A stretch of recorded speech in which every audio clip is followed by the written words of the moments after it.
السلام علیکم میرے پیارے ریڈرز، کیسے ہیں آپ سب؟ امید کرتی ہوں سب خیریت سے ہوں گے۔ پچھلے کئی دنوں سے میں بہت مصروف تھی، جس کی وجہ سے ایپیسوڈ اپلوڈ نہیں کر پا رہی تھی، لیکن آج جیسے ہی وقت ملا تو ایپیسوڈ ریکارڈ کرنے لگ گئی۔ Sorry for the late. تو پڑھتے ہیں قسط نمبر 27۔ نازیہ، تم بھی احمد شاہ کے کمرے میں جاؤ اور اس کے کمرے کی اچھے سے صفائی کرو، ورنہ وہ وانیہ آ جائے گی اور پھر وہ کمرے سے باہر نہیں نکلتی۔ ابھی موقع ہے، اچھے سے پورا کمرہ صاف کر دو، امی نے نازیہ سے کہا۔ جی باجی، میں ابھی کر دیتی ہوں۔ نازیہ احمد شاہ کا کمرہ صاف کرنے کے لیے چلی گئی۔ اتنے میں شہریار آفس سے گھر آ گیا۔ امی، دعا، کہاں ہو آپ لوگ؟ دعا اپنے کمرے سے نکل کر آئی۔ کیا ہوا؟ دعا، یہاں آؤ، مجھے تم سے ضروری بات کرنی ہے۔ امی کہاں ہیں؟ انہیں بھی بلاؤ۔ امی اپنے کمرے میں ہے۔ کیا بات ہے؟ بتاؤ مجھے، دعا نے صوفے پر بیٹھتے ہوئے کہا۔ دعا، کل حیا کے گھر والے آ رہے ہیں یہاں۔ اوہ، یہ تو اچھی بات ہے، دعا نے کہا۔ اچھی بات تو ہے، مگر میں نہیں چاہتا وہ عورت ان کے سامنے آئے اور کوئی ایسی ویسی بات کرے، شہریار نے پریشان لہجے میں کہا۔ کیوں آئے گی وہ سامنے؟ صرف میں اور امی ہی ان کے پاس بیٹھیں گے، ان کی مہمان نوازی کریں گے، تم فکر نہیں کرو۔ اتنے میں امی بھی کمرے سے باہر آ گئی۔ کیا ہوا شہریار، تم نے آواز دی تھی بیٹا؟ جی امی، مجھے آپ کو یہ بتانا تھا کہ کل حیا کے گھر والے آ رہے ہیں یہاں۔ ارے یہ تو اچھی بات ہے، امی نے شہریار کی طرف دیکھ کر مسکراتے ہوئے کہا۔ امی، اچھی بات تو ہے، مگر آپ اپنی اس بہو کو ان کے سامنے مت آنے دینا پلیز۔ امی، میں نہیں چاہتا میرے اور حیا کے لیے اب کوئی مسئلہ کھڑا ہو، شہریار نے کہا۔ تم بے فکر رہو، میں احمد شاہ سے کہہ دوں گی کہ اسے سمجھا دے، امی نے جواب دیا۔ یہ کیا لے کر جا رہی ہو نازیہ؟ باجی، میں نے احمد شاہ صاحب کے کمرے کی صفائی کی ہے تو یہ سب نکلا ہے ان کے کمرے سے، یہ میں باہر پھینکنے جا رہی تھی۔ یہاں لے کر آؤ، یہ کس چیز کی فائل ہے؟ دعا نے نازیہ کے ہاتھ میں فائل کی طرف دیکھتے ہوئے کہا۔ نازیہ نے دعا کو فائل پکڑائی۔ یہ تو کسی ہاسپٹل کی فائل ہے، یہ بھائی کے کمرے میں کیا کر رہی ہے؟ دعا نے فائل کو باہر سے دیکھتے ہوئے کہا۔ کھول کر دیکھو اندر کیا لکھا ہے، امی نے دعا کی طرف دیکھتے ہوئے کہا۔ دعا نے جب فائل کھول کر پڑھی تو اس کے پیروں تلے سے زمین نکل گئی۔ میرے اللہ، کس قدر گھٹیا عورت ہے یہ وانیہ، دعا نے سر پر ہاتھ رکھتے ہوئے کہا۔ کیا ہوا؟ مجھے دکھاؤ یہ فائل۔ شہریار نے دعا سے فائل پکڑی اور پڑھنے لگا۔ شہریار نے پڑھ کر اس فائل کو پھاڑ کر ٹکڑے ٹکڑے کر دیے۔ مجھے تو پہلے ہی شک تھا اس عورت پر، جب ساویار نے اسے ہسپتال میں دیکھا تھا بھائی کے ساتھ۔ اف، کس قدر بے حیا عورت ہے یہ۔ شہریار غصے سے وہاں سے اٹھ کر چلا گیا۔ مجھے بھی کچھ بتا دو، کیا ہوا ہے؟ امی نے غصے سے کہا۔ پریگننٹ ہے آپ کی لاڈلی بہو، شادی سے 3 ماہ پہلے کی پریگننٹ ہے، دیکھ لے اپنے بیٹے کی کرتوتیں، دعا نے تلخ لہجے میں کہا۔ کیا؟ یہ کیا کہہ رہی ہو تم؟ یہ نہیں ہو سکتا، امی نے سرد لہجے میں کہا۔ امی، یہ ہو چکا ہے، اس فائل میں سب کچھ لکھا ہے، نازیہ اٹھو اور باہر پھینک دو اسے، دعا نے نازیہ سے کہا۔ جی باجی، میں پھینک دیتی ہوں۔ سنو نازیہ، تم اس عورت کا کوئی کام نہیں کرو گی، وہ اپنے کام خود کرے گی۔ جی باجی، ٹھیک ہے، جیسے آپ کہیں۔ رہنا مشکل کر دیا ہے اس عورت نے ہمارا اس گھر میں، مجھے تو گھن آتی ہے اس عورت سے، دعا یہ کہہ کر اپنے کمرے میں چلی گئی۔ امی باہر صوفے پر اکیلی بیٹھی یہ سوچ رہی تھی کہ احمد شاہ ایسا کیسے کر سکتا ہے۔ میں نے اس کی ایسی تربیت تو نہیں کی جیسے وہ کام کر رہا ہے۔ امی، میں نے سوچا ہے آپ ہی کی عدت ختم ہونے کے بعد ہم کوئی اچھا سا لڑکا دیکھ کر آپ ہی کی شادی کر دیں گے، زاویار نے پریشان لہجے میں کہا۔ تمہیں اچانک کیا ہو گیا زاویار؟ امی نے زاویار کی طرف دیکھتے ہوئے کہا۔ امی آپ ہی کی عمر ہی کتنی ہے؟ 24 سال کی ہیں آپ ہی، کیسے گزاریں گے اکیلی زندگی؟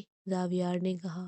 وہ اکیلی نہیں ہے، ہم اس کے ساتھ ہیں اور اس کی چھوٹی بچی ہے جسے وہ کسی بھی قیمت پر چھوڑ کر جانے کو تیار نہیں ہے، امی نے جواب دیا۔ امی ہم رکھ لیں گے ارہا کو، مگر میں نہیں چاہتا میری بہن اپنی ساری زندگی ایسے اکیلے گزارے۔ کیا ہو گیا ہے زاویار تمہیں؟ پہلے تو کبھی ایسی باتیں نہیں کرتے تم۔ امی میں اس احمد شاہ کو دیکھ کر آ رہا ہوں، اپنی اس گھٹیا بیوی کو لے کر جا رہا تھا۔ جب وہ اتنا خوش ہے تو میری بہن کیوں خوش نہ رہے؟ وہ کیوں برداشت کرے اس کے دیے ہوئے دکھ؟ میں بھی اپنی بہن کو خوش دیکھنا چاہتا ہوں بس اب۔ زاویار یہ کہہ کر وہاں سے چلا گیا۔ زاویار کی باتوں نے امی کو الجھا کر رکھ دیا تھا۔ احمد شاہ کافی مہینوں سے پابندی سے آفس نہیں جا رہا تھا۔ آفس میں کافی نقصان ہو چکا تھا۔ شہریار کو آفس سے بہت کالز آ رہی تھیں۔ جب شہریار آفس میں گیا تو وہاں جا کر اسے پتہ چلا کہ آفس میں لاپرواہی کی وجہ سے کافی نقصان ہو چکا ہے۔ یہ سن کر شہریار کو بہت غصہ آیا۔ اس نے احمد شاہ کا حصہ الگ کر دیا اور اسے آفس سے نکال دیا۔ اب احمد شاہ اس آفس میں قدم بھی نہیں رکھے گا۔ شہریار نے آفس میں موجود سب لوگوں سے کہہ دیا، اب اس کمپنی کا مالک میں ہوں اور میں ہی سارے انتظامات دیکھوں گا۔ شہریار نے سخت لہجے میں کہا۔ آفس کے لوگ بھی اب احمد شاہ کے ساتھ کام کرنا نہیں چاہتے تھے۔ وہ سب شہریار کے آفس جوائن کرنے پر بہت خوش تھے کہ اب ان کی خڑوس احمد شاہ سے جان چھوٹ گئی ہے۔ ہر ایک نے شہریار کو کمپنی کا مالک بننے پر مبارکباد دی۔ شہریار آفس میں بیٹھا کام کر رہا تھا کہ اچانک اسے حیا کی کال آئی۔ مسٹر شہریار، آپ کو یاد ہے نا کہ کل میرے گھر والے آپ کے گھر آ رہے ہیں؟ جی میڈم حیا، مجھے یاد ہے۔ آپ کو بار بار مجھے یاد دلانے کی ضرورت نہیں ہے، شہریار نے جواب دیا۔ اچھا تو مسٹر، غصہ کس بات کا ہے؟ مجھے تو کوئی غصہ نہیں ہے حیا، تم ہر وقت لڑنے کے موڈ میں کیوں رہتی ہو؟ شہریار نے کہا۔ میں تو پیار سے بات کر رہی ہوں۔ اوہ، اچھا لگ بھی رہا ہے جتنے پیار سے بات کر رہی ہیں آپ۔ آپ کو میرا پیار کبھی نظر آئے گا بھی نہیں شہریار، حیا نے منہ بناتے ہوئے کہا۔ میں آفس میں ہوں حیا۔ اوہ، کیا واقعی؟ یہ کب ہوا؟ مسٹر شہریار آفس میں ہے؟ مجھے تو یقین ہی نہیں آ رہا۔ کہیں میں یہ خواب تو نہیں دیکھ رہی؟ حیا نے شہریار کو تنگ کرتے ہوئے کہا۔ اف میری اللہ، جی آپ خواب ہی دیکھ رہی ہیں، مہربانی کر کے سو جاؤ۔ میں آفس میں ہوں، لیٹ آؤں گا، بہت کام ہے یہاں۔ یہ کہہ کر شہریار نے کال بند کر دی۔ رات کو جب احمد شاہ اور وانیہ دیر سے گھر آئے تو دعا ٹی وی لاؤنج میں صوفے پر بیٹھی کتاب میں مشغول تھی۔ سوئی نہیں اب تک تم؟ احمد شاہ نے دعا کی طرف دیکھتے ہوئے کہا۔ دعا نے احمد شاہ کی بات کا کوئی جواب نہیں دیا اور اپنی کتاب میں مگن رہی۔ وانیہ دعا کے پاس آ کر صوفے پر بیٹھ گئی۔ مجھ سے دور ہو کر بیٹھو تم، وانیہ نے دوسرے صوفے پر بیٹھتے ہوئے کہا۔ کیوں، کوئی مسئلہ ہے کیا؟ وانیہ نے پھر سے دعا کے قریب بیٹھتے ہوئے کہا۔ بہت ہی گندی عورت ہو تم، سب کچھ معلوم ہو چکا ہے ہمیں۔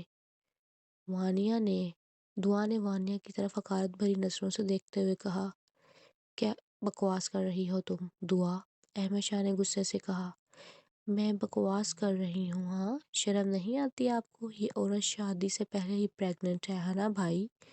دعا نے تلخ لہجے میں کہا۔ بکواس بند کرو اپنی۔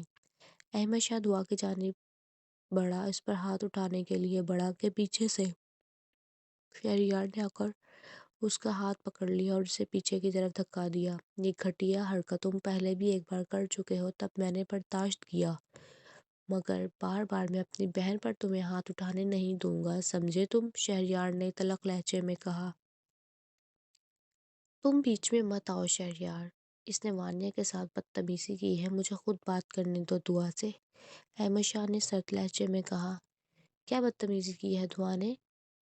صحیح ہی تو کہا ہے، ہم نے خود اپنی آنکھوں سے وہ فائل دیکھی ہے جس پر تمہاری بیوی کا پچھلے 3 مہینوں کا ریکارڈ لکھا ہوا ہے۔ ہاں ہوں میں پریگننٹ۔ تم لوگوں کو آخر مسئلہ کیا ہے ہم سے؟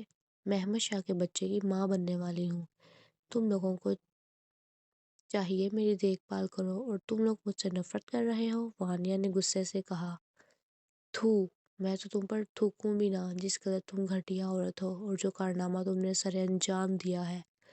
اگر تو شادی کے بعد تم ماں بننے والے کام کرتی تو شاید ہمیں تھوڑی خوشی بھی ہوتی کہ ہمارے گھر میں ایک بار پھر سے ہیرا کے بعد خوشی آ رہی ہے، مگر تم نے تو کام ہی ایسا کیا ہے جس پر ہم تھوک سکتے ہیں۔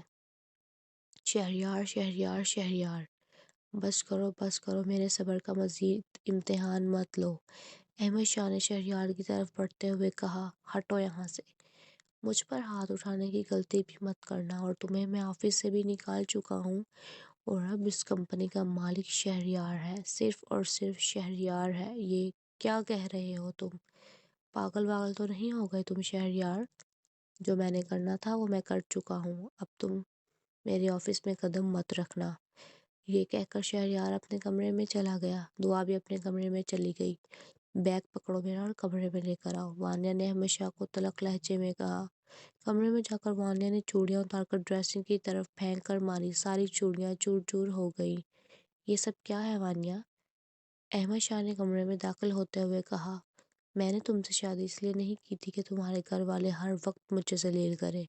تمہارے گھر والے مجھے حقارت بھری نظروں سے دیکھتے ہیں۔ اب مجھے نہیں رہنا اس گھر میں، تم الگ گھر لو یا ان کو اس گھر سے نکالو۔ وانیہ نے غصے سے کہا، ارے میری جان، کیا ہو گیا ہے؟ تم ان سب کی باتوں کو دل پر نہ لو۔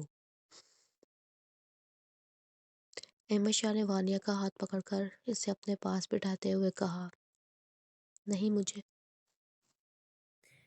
مجھے نہیں رہنا اس گھر میں، اور اب تو تمہارے اس بھائی نے تمہیں آفس سے بھی نکال دیا ہے، کیا کرو گے اب تم؟ تم اس بات کی فکر مت کرو، وہ کون ہوتا ہے مجھے آفس سے نکالنے والا؟ احمد شاہ نے کہا، وہ تمہیں نکال چکا ہے، اب کچھ نہیں ہے تمہارے پاس، کیسے اٹھاؤ گے میرے خرچے تم؟ ہاں، میں نے تو سوچا تھا وہ کمپنی میں اپنے بیٹے کے نام کروں گی جس پر تمہارا بھائی حق مار کر بیٹھ گیا ہے، وانیہ نے تلخ لہجے میں کہا۔ تو ریڈرز، کیسی لگی آپ کو آج کی ایپیسوڈ؟ امید کرتی ہوں بہت اچھی لگی ہوگی۔ تو ملتے ہیں اگلی ایپیسوڈ میں، اپنا خیال رکھیں، اللہ حافظ۔